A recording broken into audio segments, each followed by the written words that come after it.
नमस्कार, आप देख रहे हैं जनभावना टाइम्स। मैं हूं आपके साथ पारिजात। हमारे विशेष कार्यक्रम जेबीटी स्पेशल में आपका स्वागत है। आज हमारे स्टूडियो में मौजूद है एडवोकेट आकाश काकड़े जी। आकाश काकड़े जी नमस्कार, हम आपका स्वागत करते हैं। सुप्रीम कोर्ट के अधिवक्ता हैं आकाश जी। इनसे आज हम बात करेंगे, इनसे हम पूछेंगे कि कानून धार्मिक स्वतंत्रता पर क्या कहता है। लेकिन उसके पहले हमारे पास एक छोटा सा सवाल और भी है। आकाश जी, लोकतांत्रिक भारत की सामाजिक जीवन शैली जहाँ सनातनी है, वही हमारी राष्ट्रीय जीवन शैली कानूनी है। ये समाज में अनुशासित और सह अस्तित्व की समर्थन करती है। इस कानूनी जीवन शैली में हमारी स्वतंत्रता का पर्याप्त स्थान दिया गया है। पर समस्या तब पैदा होती है जब एक की स्वतंत्रता दूसरे की स्वतंत्रता के मार्ग में बाधक बन जाती है। हमारा प्रयोजन है धार्मिक स्वतंत्रता से, जो कि धर्म बहुल देश में प्रायः विवाद का विषय बन रहा है। तो मूल रूप से धार्मिक स्वतंत्रता और सामाजिक स्वतंत्रता की सीमा रेखा कहाँ देखते हैं आप कानून के नज़रिए से?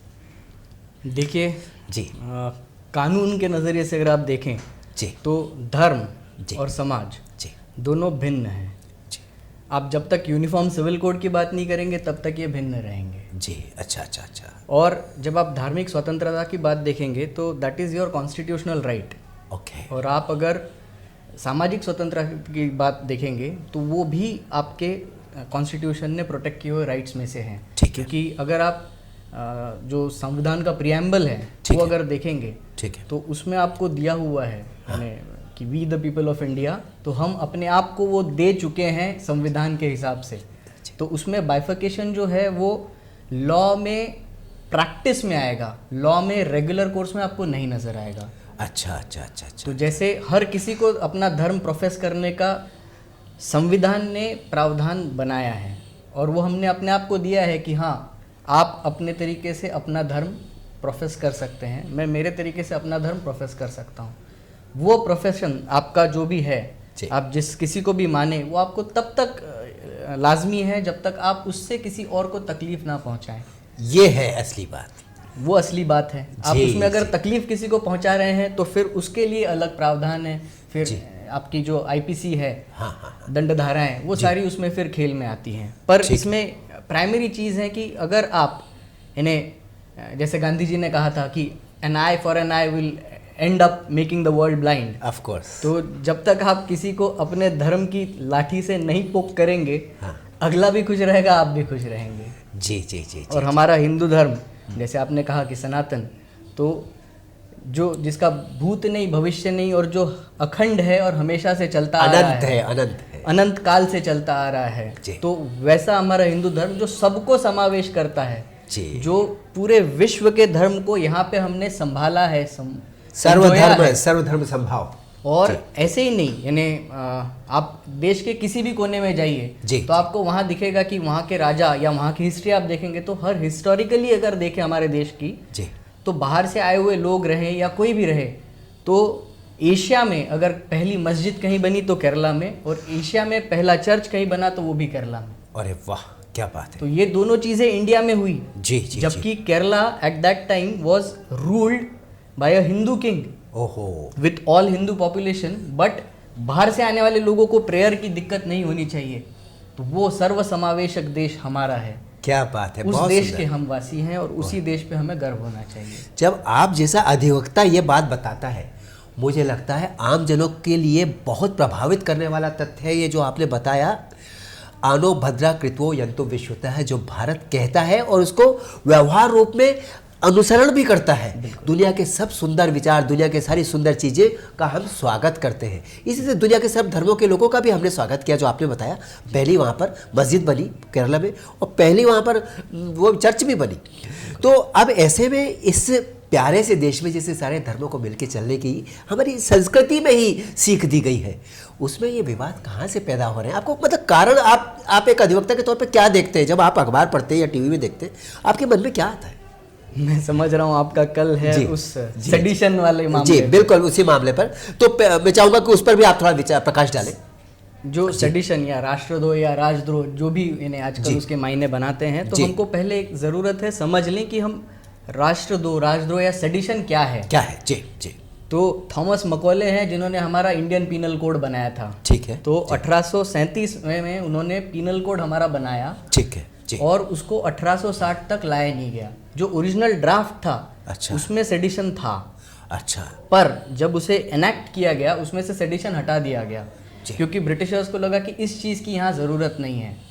और कैसे है कि सेडिशन की भावना अगर हम देखें तो एक कॉलोनियल माइंडसेट से बैठे हुए राजा ने प्रजा पे सत्ता करने के लिए कि प्रजा राजा के खिलाफ कुछ ना कह सके, इस भावना से लाया हुआ जो कानून था वो सेडिशन था, जिसके लिए खुद ब्रिटिश लोग भी तैयार नहीं थे उस समय जी। पर हमारे देश में एक लावा की तरह कुछ उस समय फूट रही थी, वो थी वहाबी मूवमेंट। अच्छा अच्छा अच्छा। तो वो सैयद अहमद बरेलवी जी। साहब उसके यानी हेड थे और उन्होंने वो प्यूरिटी ऑफ इस्लाम और वो सारी चीज़ें लेके आए। ठीक है। तो उनको लगा कि इसको काउंटर करने के लिए हमें कुछ तो कानून की ज़रूरत है, कानूनन ज़रूरत है। अच्छा अच्छा अच्छा। तो उन्होंने वो फिर हमारे कानून में लेके आए। कब लेके आए? जब 1807 में इनके सर जेम्स स्टीफन को ज़रूरत पड़ी कि भैया हमको अब बचाना चाहिए, लोगों को पकड़ने की ज़रूरत है। तो वो पकड़ा कैसा जाए? 1907 1870 70 जी जी। 1870 में सर जेम्स स्टीफन को लगा कि ज़रूरत है इन लोगों को पकड़ने की। ठीक है जी। ठीक है। हाँ। अब 1870 में तो आ गया, हाँ। पर उसके बावजूद 1891 तक इस कानून का कोई इस्तेमाल नहीं हुआ। 1891 में कब इस कानून का इस्तेमाल हुआ? जब बंगाल में फैमिन हुआ, ठीक है, जिसको यानी बंगबोसे केस भी बोलते हैं। जी जी जी। तो जब वहाँ पे फैमिन हुआ तो जोगेंद्र चंद्र बोस करके एडिटर थे। अच्छा। अब जो यानी एक्ट के खिलाफ जो उसके प्रोज एंड कॉन्स हैं सिर्फ उतना ही लिखा कि ये चीज़ें इससे मिल रही है, ये चीज़ें इससे नहीं मिल रही है और इस वजह से हमारे देश को नुकसान हो सकता है। ठीक है। तो इस पे सोचा जाए। चूंकि उन्होंने सिर्फ लिखा है, उस चीज़ को उन्होंने इंटरप्रेट किया और इनको सेडिशन के लिए पनिश कर दिया। अच्छा। तो that was the first case in India independence के पहले। हाँ। कि जब सेक्शन 124A को इस्तेमाल करते हुए किसी को अंदर डाला। इसमें लोकमान्य तिलक 2 दफ़े कन्विक्ट हो चुके हैं। अच्छा। महात्मा गांधी जी जो कि नॉन वायलेंस मूवमेंट चला रहे थे जी। उन तक को इन्होंने बोला है कि नहीं, ये स्टेट के खिलाफ कुछ तो भी इनका वायलेंट आ सकता है। अरे भैया, जो आदमी नॉन वायलेंट मूवमेंट चला रहा है, कितनी अच्छी बात, कितनी अच्छी तरह समझाई आपने जी। उसको भी आप कह रहे हैं कि वो भी यानी सेडिशन के इसमें चार्ज है। और फिर गांधी जी ने उस पर एक स्टेटमेंट दिया जब कन्विक्ट हो गए, तो बोले इसमें तिलक जी जैसे और ऐसे बड़े लोग जो अंदर गए हैं और उस कानून में अगर मुझे अंदर डाल रहे तो मेरे लिए गर्व की बात है कि मेरे देश के लिए मैं कुछ ये भी एक खास बात थी। वो किसी बात को कितने सकारात्मक ढंग से लेते थे। गांधी जी से ये भी सिखाया सकता है। आपने बात कही इसको सेडिशन को लेकर के जी। 2 साल आपने बताया, एक तो 1937, एक साल बताया 1970, 1870, 1860। हाँ 1860 भी 1837 में बना जी। 1870 में लागू हुआ और पहला केस आया 91 में जब फेमाइन हुआ। बिल्कुल। बंगाल का जी। ठीक। उसको जब बनाया गया, किसने बनाया? जो देश पे बाहर से आए, देश पे राज कर रहे थे, उस माइंडसेट के बाहर वाले लोग, तो वो कैसे ये निर्धारित कर सकते थे कि देश के खिलाफ क्या है और देश के हित में क्या है? उन्होंने ये सेडिशन मतलब देश के खिलाफ की गई आपकी गतिविधि कानून सम्मत नहीं है, ये आपराधिक है, ये गतिविधि आपराधिक। आज जब हम स्वतंत्र हैं, स्वतंत्र के बाद आज हम आधुनिक युग में, जेट युग में है, 2000 चल रहा है, 22 चल रहा है, 22 साल और निकल गए, अभी तक वही सेडिशन का वही रूप है। आप क्या कहते हैं, इसमें बदलाव की आवश्यकता है? इसमें बदलाव की आवश्यकता मैं कहूँ तो थोड़ा छोटा लगे, छोटा मुंह बड़ी बात लगे जी। पर अगर हम देखें जी। तो जो सेडिशन का जो परिभाषा करने वाले जो लोग होते हैं, जो लॉ मिनिस्ट्री होती हैं, हाँ। तो 1968 में, ये थोड़ा सा व्यंग्यात्मक है, 1968 में जो 39th लॉ कमीशन की रिपोर्ट आई, उन्होंने कहा कि ये सेडिशन तो बहुत गलत चीज़ है, इसको निकाल फेंकना चाहिए। अच्छा। फिर हमारा 1971 में 42nd लॉ कमीशन रिपोर्ट आता है, वो बोलता है कि नहीं नहीं, सेडिशन तो अच्छी चीज़ है जी, इसमें कुछ और चीज़ों को ऐड करना चाहिए, इसमें थोड़ा सा स्कोप बढ़ा दो। अच्छा। जिसमें आप जुडिशियरी को भी इन्वॉल्व कर लो, ठीक। इलेक्टेड रिप्रेजेंटेटिव्स को भी इन्वॉल्व कर लो ठीक। और संविधान को भी इन्वॉल्व कर लो कि इसके खिलाफ भी कोई बोले तो वो सेडिशन में आ जाए। ठीक है। अब ये 71 की बात है, आप जान रहे हैं 70s में क्या हुआ, जी जी जी इंडिया जी, में बिल्कुल। क्या क्या हाँ, हाँ, तब क्या धारा चल रही थी। जी जी, उस समय वो आपातकाल भी लगा था। बिल्कुल। जी।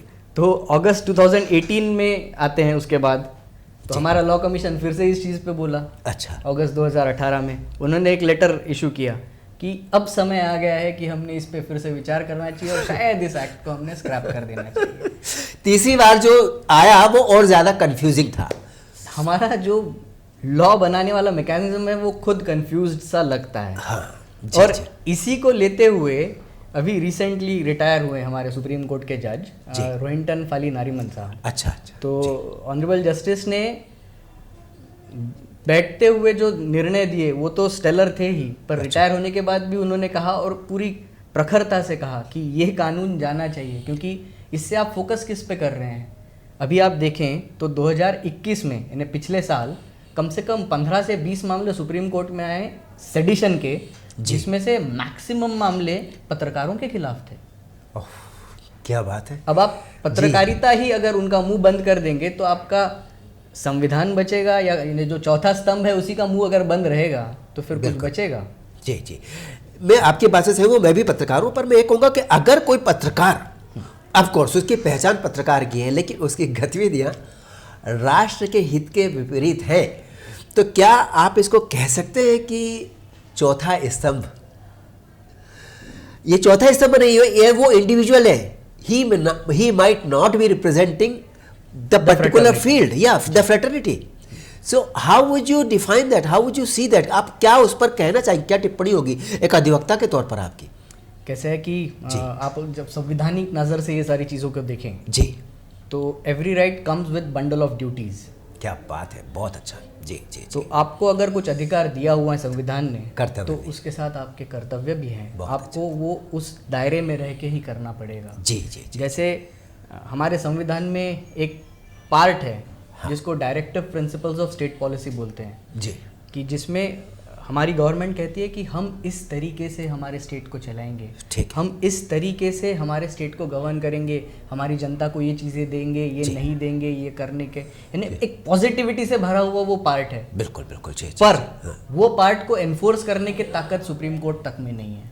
ओह, that is for the government to direct themselves कि this is the way we should progress, this is the way, हमने इसी तरीके से आगे जाना है। so they can profess, they cannot dictate, they can tell them, they can guide, they can tell कि भैया ये आपका शायद इसके हिसाब से नहीं है, कृपया इसको जांच लें। जी जी जी। जैसे उन्होंने कहा कि भैया दंगा मुक्त कराने के लिए आप कानून लेके आए। जुलाई 2018 का एक जजमेंट है जी। जिसमें सुप्रीम कोर्ट ने कहा कि आप दंगा मुक्त कराने के लिए कानून लेके आए देश में। जी। 2 राज्य मात्र लेके आए।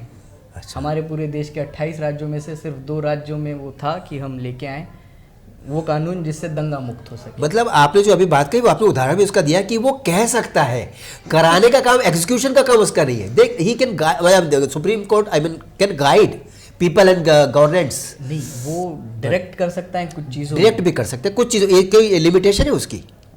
कैसे है कि मैंने डीपीएसपी जो कहा, directive principles of state policy, अच्छा, उसमें उन चीज़ों में वो सिर्फ उनको गाइड कर सकता है, उन चीज़ों में वो डायरेक्ट नहीं कर सकता। पर अगर वो ऐसी चीज़ों में है जैसे आपके मूलभूत अधिकारों को कोई छू रहा है, जी, जी, जी। उसका हनन हो रहा है, अच्छा अच्छा, तो उस चीज़ में वो डायरेक्ट करेगा कि नहीं आप ये गलत कर रहे हैं, तो या आपको- डिक्टेट कर सकता है। बिल्कुल। ओके, चेक्स एंड बैलेंसेस का जो प्रोविजन अंबेडकर क्या साहब ने बात, हमारे चेक्स एंड इसमें डाला बैलेंसेस, हुआ है। वंडरफुल, कितना बढ़िया है। तभी भी कोई राज्य, कोई राष्ट्र और कोई सरकार अराजक नहीं हो पाएगी, बिल्कुल, है ना, डिक्टेटर नहीं बन पाएगी। बहुत अच्छी बात, चेक्स एंड बैलेंस, बहुत अच्छी आपने बात याद दिलाई इसमें। जी, मैं कहता कि हम जो ये बात करें, हम अपने दर्शकों को बताना चाहेंगे, मुंबई में जो चल रहा है विवाद, उसको लेकर के सेडेशन का मामला लगा है राणा दंपति पर, नवनीत और उनके पति पर, रवि पर। तो हमने कहा राजद्रोह, राजद्रोह दोनों वैसे अलग अलग चीज़ें हैं, पर राजद्रोह का मतलब ऐसी गतिविधि जो सरकार के खिलाफ है, राष्ट्रद्रोह ऐसी गतिविधि जो देश के खिलाफ है। तो इसमें सेडिशन लगता है। तो अभी ये भी क्लियर नहीं है, मुझे लगता है कि क्या दो चीज़ें अलग अलग है, राष्ट्रद्रोह की कोई अलग कानून धारा है और राजद्रोह की अलग है, या दोनों एक ही में आ जाता है सेडिशन में? कैसे आप जब something you do against country, something you do against government. नहीं, ये कैसे है कि जी। जब आप इसको पूरे डेफिनेशन को देखें तो उसमें हाँ, जो देश के खिलाफ आप कर रहे हैं, तो देश मतलब आप किस चीज़ में लेंगे, तो स्टेट। अच्छा। अब स्टेट, ये जो संविधान में इस्तेमाल की हुई अच्छा, परिभाषा है स्टेट सरकार, that means government at the centre और at the state level. Okay, got it, oh wonderful, federal government, तो अच्छा। दोनों चीजें उसमें आई हैं। ठीक, ठीक, तो ठीक। आप जब कुछ भी इनके खिलाफ बोलते हैं, हाँ, तब वो आपका सेडिशन का मामला बनता है। ठीक है। पर हाँ। इसमें सुप्रीम कोर्ट बैठा हुआ है, हाँ। That's the watch dog which is watching everyone. Okay. तो आप सही कर रहे हैं या गलत कर रहे हैं, इस चीज का इंटरप्रिटेशन भी सही हो रहा है या गलत हो रहा है, ये देखने के लिए भी सुप्रीम कोर्ट बैठा हुआ है। अच्छा। तो what the supreme court says is कि कोई भी ऐसा कार्य, ऐसा कृत्य या ऐसा स्टेटमेंट आपका जिसकी वजह से आप जो यानी समाज है उसका, जो इलेक्टेड गवर्नमेंट है, जो लीगली इलेक्टेड गवर्नमेंट है, उसके खिलाफ अगर आप कुछ कहते हैं, उससे लोगों में विभाजन पैदा होता है या लोगों के मन में उसके प्रति कुछ यानी द्वेष या किसी और भावना को आप प्रवृत्त करते हैं जी जी जी। आपके उस एक्ट से, आपके उस स्पीच से, हाँ, तब वो चीज़ें उसमें कवर होंगी या अच्छा। अगर आप उसमें नहीं आता है तो नहीं होंगी। जैसे रिसेंट विनोद दुआ जी के इसमें हुआ, आपने सुप्रीम कोर्ट का वो जजमेंट देखा होगा, काफ़ी बहुचर्चित जजमेंट था। तो उसमें भी उन्होंने यही कहा कि वो कह रहे हैं कि जो पुलवामा अटैक हुआ, जो बाकी सारे उरी और ये सारी चीज़ों को इलेक्शन के रिजल्ट्स के लिए उन्होंने इस्तेमाल कर लिया, ऐसा उन्होंने कहा। पर उन्होंने ये कहीं नहीं कहा कि प्रधानमंत्री ने किया, फलाना पार्टी ने किया, धमाका पार्टी ने किया, बट उसको उस हिसाब से लेके उन पे एफआईआर कर दी गई और फिर वो द्रोह के मामला बन रहा था, पर उसके ट्रांसक्रिप्ट में वो चीज़ें कहीं दिखी नहीं। तो अल्टीमेटली बिल्कुल। अब सेडिशन जुड़ा हुआ है रवि और नवनीत राणा, हस्बैंड वाइफ जो है, नेता है जो बीजेपी के। तो ये बताइए कि उनकी मांग भी सही हो सकती है, गलत हो सकती है, कानून की दृष्टि अलग है, मैं उसका विशेषज्ञ नहीं हूँ, तो आप ही बता सकते हैं। लेकिन जो ये विवाद है, जल्दी से इसमें बात करके हम आज के इस एपिसोड को समाप्त करें कि एक का धार्मिक अधिकार या एक का सामाजिक अधिकार दूसरे समुदाय के धार्मिक और सामाजिक अधिकार से जब टकराता है तो विवाद की स्थिति बनती है। तो इसमें समाधान के लिए, जैसे कि यहाँ पे हो रहा है, हनुमान चालीसा, अजान, लाउड स्पीकर या दूसरी बातें जो भी है, जो विवाद के विषय बन रही, इस पे एक तटस्थ अधिवक्ता क्या कहता है, भारत के कानून को सामने रखकर उस भाषा में क्या समाधान बन सकता है? इसका समाधान तो बिल्कुल बन सकता है जी। हम वो देश हैं जो सबको समा लेते हैं और सबको समझा लेते हैं। बहुत अच्छा, बहुत अच्छा जी। तो जब हमारा वो देश है जी, और हमने उनको पनाह दी हुई है, सारे धर्मों को हमारे देश में, जी जी जी जी, तो उनसे हमारा टकराव संभव नहीं है, क्योंकि हम उनसे बहुत बड़े हैं। छोटे भाई से बड़े भाई का टकराव नहीं होता है, क्या वो सिर्फ समझा ही सकता है या समझ सकता है। जी जी जी। पर जो आज के परिवेश में अगर हम बात करें, जो आपने कहा वो केस तो फिलहाल सब जुडिस है, इसलिए मैं उस पर कमेंट नहीं करूँगा जी जी। पर इन्हें जैसा मेरा रिसेंट अपडेट है तो उनका क्वॉशिंग का जो था वो डिसमिस कर दिया हाई कोर्ट ने जी, और बेल एप्लीकेशन उनकी अभी पेंडिंग है और वो सब जुडिस है। हाँ। तो इस परिवेश में अगर हम देखें तो कैसे है कि लॉ प्रोवाइड करता है कि आप कहाँ और किस तरीके से प्रोफेस कर सकते हैं। जैसे मैंने कहा, राइट है तो ड्यूटीज भी हैं। बिल्कुल, बहुत अच्छा। ये दोनों पैरेलली साथ चलेंगे, हैंड इन हैंड। वाह, हैंड इन हैंड। उनका अगर हाथ छूट गया तो आपको तकलीफ, समस्या होगी। बिल्कुल, आपको, मुझे और हमारे पूरे देश को समस्या होगी। जी जी। तो आप उसको उस तरीके से लेके चलें तो उस तरीके से वो सही चलेगा। समाधान दे दिया आकाश काकड़े जी ने। आकाश काकड़े जी का जो आपका अधिकार है, जिसकी आप बात करें ना, उसके साथ उन कर्तव्यों की भी बात कीजिए जिसकी अपेक्षा संविधान ने, देश ने आपसे की है। आप अपने अधिकार के लिए कह रहे हैं, बिल्कुल आपको दी गई है, आपका अधिकार है वो, लेकिन कहाँ गए वो कर्तव्य जो साथ में दिए गए हैं? उस पर आप कितना काम कर रहे हैं, ये भी देखने की बात, क्योंकि आप अकेले नहीं, समाज में, समाज बहुत सारे लोगों को, बहुत सारे समुदायों के सह अस्तित्व पर साथ जुड़ करके बनता है। और भारत दुनिया का सबसे बड़ा लोकतंत्र, दुनिया का सबसे शांतिप्रिय देश भी है। क्यों? क्योंकि बहुरंगी देश में गंगा जमुनी तहजीब नाम की एक बहुत अच्छी संस्कृति जन्मी है, जो सामने आई है मुगलों के आने के बाद से। उसके पहले तो देश गौ गंगा गायत्री का देश था, अब ये गंगा जमुनी देश है। हमने सबको, बाहर वालों को भी जोड़ा, उनके साथ जीना सीखा, उनके साथ चलना सीखा, आज ये संस्कृति है। लेकिन कहीं कहीं बीच बीच में ऐसे विवाद सामने आ जाते हैं, जो मुंबई में हुए। हम धन्यवाद देंगे आकाश काकड़े जी को और कहेंगे जो आपने विचार दिया, जो समाधान दिया, हम चाहेंगे हमारे देश की जनता, जो हमें श्रोता है, वो समझे इसको, उस पर विचार अनुसरण भी करें कि अधिकार के साथ कर्तव्यों का भी आप ध्यान रखें। आज के हमारे जेबीटी स्पेशल में फिलहाल इतना ही। अगले अंक में शीघ्र आपसे भेंट होगी। नमस्कार।